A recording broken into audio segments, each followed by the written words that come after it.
அது என்னமெல்லாம் எண்ணிக்கொண்டு என் ஆண்டவனாகிய தேவரமா சொல்லக்கூடிய வார்த்தைய காதிலே கேட்டு ஆமா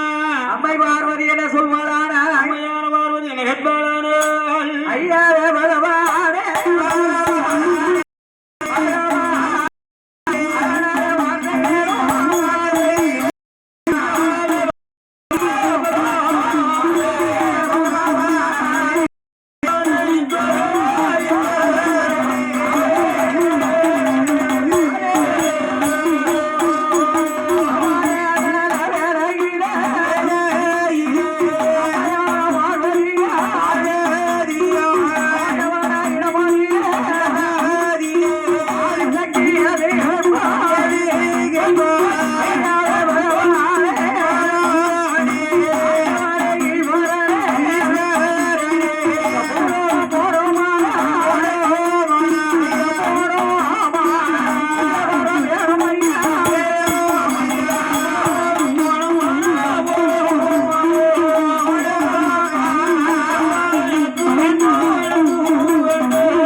ரெண்டு பேரும் இல்ல பொட்ட பிள்ளையும் பக்கத்துல இல்ல ரெண்டு பேரும் உதவல ஆமா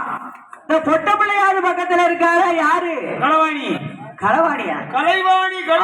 கலைவாணி சரஸ்வதி ஆமா கலைமகள் கலைமகள் ஆமா அந்த கலைமகள் ஆதிக பக்கத்துல இருக்காளா அவளும் இன்னும் படிச்சுக்கிட்டு இருக்கா ஆமா அண்ணா வையாட்ட வச்சு படிச்சுக்கிட்டு தான் இருக்கா அவன் படிக்கிறேன்னு வையி இங்க படிப்பும் கிடையாது நாடும் கிடையாது நமக்கு ஒண்ணும் கிடையாது ஆமா ஆமா ஆனதினால் உடைய பார்த்தார் இது செய்தால் அந்த நேரத்தில் ஆண்டவனாகிய சிவபெருமான் சொல்லுகிறார் என்ன சொல்லுகிறான் அம்மா உனக்கு ஒரு பிள்ளைக்கு ரெண்டு பிள்ளை வர இருக்கு இருந்தும் பலன் இல்லையே இருந்தாலும் நான் இப்ப நேரம் ஆகி போச்சு படியலக்க போறேன் போல இருந்து படியலந்து விட்டு வந்துட்டாருனே வந்துதான் உனக்கு பிள்ளை வரந்தாரனே ஏற்கனவே பெண்களுக்கு வெறுக்காத கனி பிள்ளை கனிதான் உண்மைதானே ஆனதினால் உனக்கு வந்து பிள்ளை வரந்தாரேன்னா வந்துட்டாரன் அப்பதான் அம்மையவள சொல்லுகிறாள் ஆண்டவா என்ன நீங்க அங்க பூலகத்துல படியலந்து வர மரபு நான் ஒட்டியில உட்கார்ந்து இருப்பேன்ல அதுக்கு என்ன செய்யுங்க பிள்ளை வரம் கொடுத்துட்டு போனீங்கன்னா நான் வச்சு பிள்ளைய வச்சு விளையாண்டுகிட்டு இருப்போம்ல புள்ள வரம் கொடுக்கற மரத்துல பச்சு கொடுக்க பொருள் நினைச்சியா அதான கடையில வாங்குற சரக்கா இல்ல இரவ வாங்குற பொருளா இல்லையே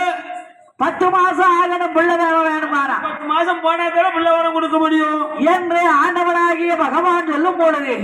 சொல்லும் பொழுது அவர்தான் அம்மையான பார்வதி சொல்லுகிறார் ஆண்டவா இன்னும் 10 மாதம் சுமந்து பெறக்கூடிய குழந்தையை நான் கேட்கவில்லை இல்ல நான் எப்படி பிள்ளை வரம் கேட்பேனாடா எப்படி பிள்ளை வரம் கேட்பேனானோ என் ஆண்டவரே என் சிவனே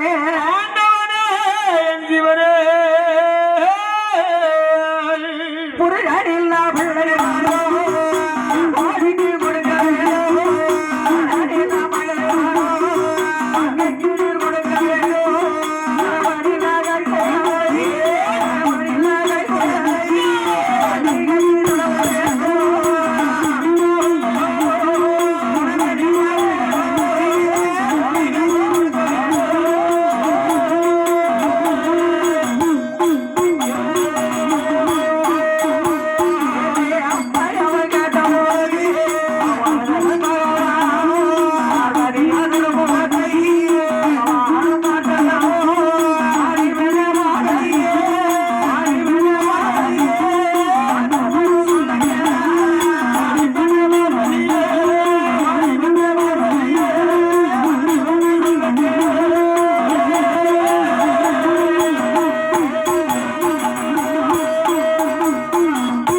பார்த்தார். செய்யலாம் அந்த நேரத்தில் என்ன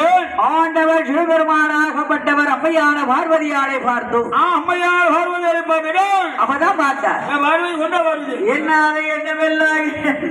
என்ன அது என்னமில்லை